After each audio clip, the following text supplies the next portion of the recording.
Not even a new manager bounce or touchline ban can stop Arne Slot from adding another win to his record, guiding the Reds to the EFL Cup semi-finals. Joking aside, facing the Saints at their home ground after sacking their manager wasn't going to be easy, especially with a heavily rotated side and a youthful bench. And while some might consider it an easy game in which the Reds dominated for large parts with 69% possession and 14 shots, it still didn't go as smoothly as the stats would suggest. So if you need to learn more about Arne Slot's fluid system, or maybe you want to know how Wataru Endo assisted Southampton's only goal, hit those like and subscribe buttons and let us jump straight into our video. This video is sponsored by Copite Clothing. Copite Clothing is a Liverpool clothing site owned by match-going fans. Each design is limited edition and is perfect to wear on a match day, on the terraces at Anfield, down your local, or cozy in the comfort of your own home. As stated, each design is limited edition, and if a product is showing out of stock, they will not be restocking the item, so if you have your eye on something, grab it fast. Lastly, Copite Clothing wants fellow Reds to be 100% satisfied with their orders, so if there is a reason you're not happy, they will refund you with no questions asked. Head over to copiteclothing.com or down into the link in the description to get all of your Liverpool merchandise. Anyway, let's get back into today's video. With our hectic schedule, it only made sense for the Reds to rotate the team heavily. Let's be honest, Van Dijk, Gravenberch and Salah needed this break despite not playing the Merseyside derby. This period leading up to Boxing Day can be crucial for the title race, and we need to avoid getting any key players injured or too tired to have the best chances of continuing to win the title.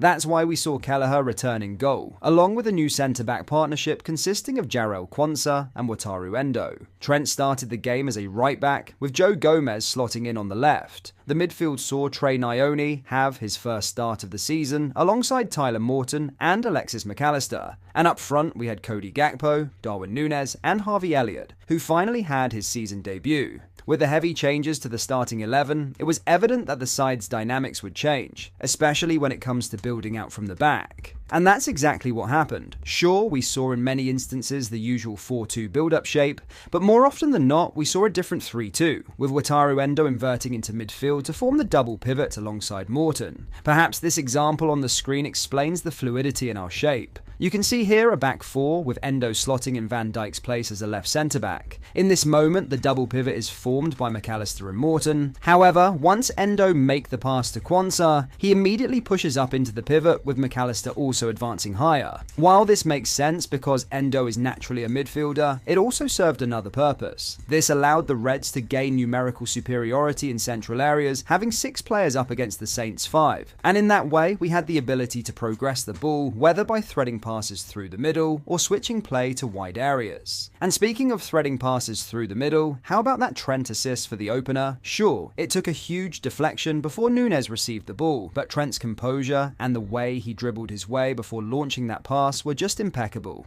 Now, we've all been waiting for Harvey Elliott's return, right? And for a first start, he couldn't have had a quieter 31st minutes. That's mainly because he was playing on the right wing, trying to hold the width and sticking to the touchline. Let's be honest, based on his time under Klopp, that isn't the best way to maximize Elliott's talent. He's not a pure winger. He doesn't have the pace and power to go through defenders like Salah does. He's more like an interior, a little demon who thrives between the lines and in the pockets to either quickly combine with others surrounding him, slip someone through, or pop a shot from far out. So when he was playing as a winger, he was basically out of the game.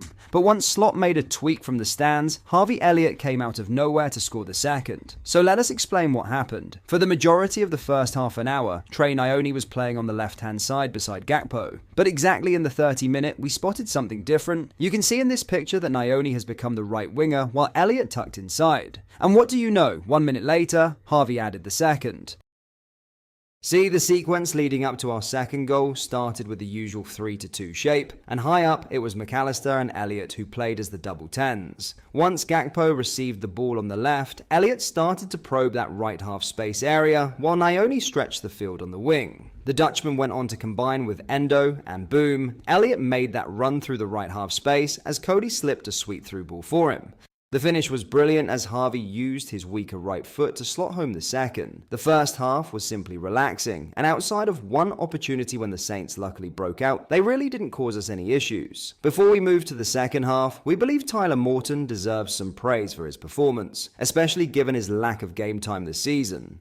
The 22-year-old was tidy on the ball, always on the move to provide a passing option, and although his defensive numbers were not brilliant, he was always tracking back and covering space. What also should be applauded is his ability to slot in at right back, just like he did in the second half when Trent was substituted. So about the second half, guys, that was wild, wasn't it? First, it looked like Arne Slot wanted to try everything in his pocket. Endo at centre-back, Morton as a right-back, Naoni as a left-back at times, Darwin and Chiesa on the wings. It was pretty confusing to say the least. The good thing is, despite the Saints becoming better, we still managed to keep control no matter how much the players shifted their positions. Unfortunately, Wataru Endo decided to assist Cameron Archer to pull one goal back. Now, don't start screaming at us, we're obviously joking. Poor Endo took a shot at his face, and unfortunately, it went to the Saints striker, who managed to curl one in after fooling both Morton and Kwanzaa. Oh, now that we mentioned Jarrell, it's really becoming clear why Arne Slot stopped using him after that first half against Ipswich Town. He should have done better for that goal, and he also almost cost us a penalty in the later stages of the game. However, our biggest issue was when he had to the ball. In one moment, Kwanzaa put his studs on the ball 3 or 4 times, looking to bait the opposition press, only to then play the most awkward pass to the most marked teammate on his side, which almost resulted in a dangerous situation.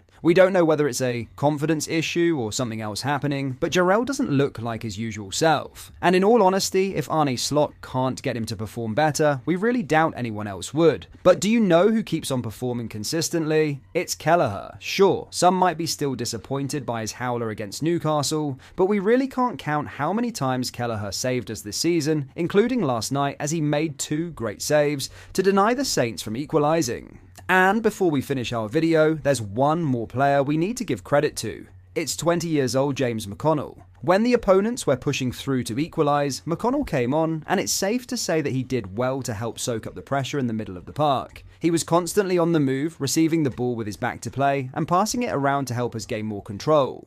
Sure, it wasn't something extraordinary, but it was good enough for a kid having his first minutes under Slot during a game that seemed like it was drifting away.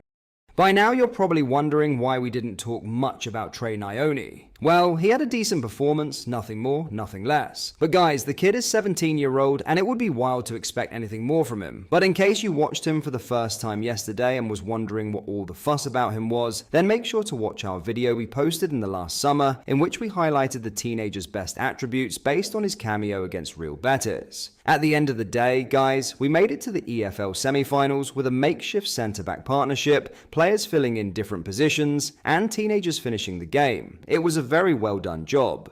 Now we move back to the Premier League, and after 2 consecutive draws, it only feels right to return to winning ways against a struggling Tottenham side. So, who was your best player for yesterday's game?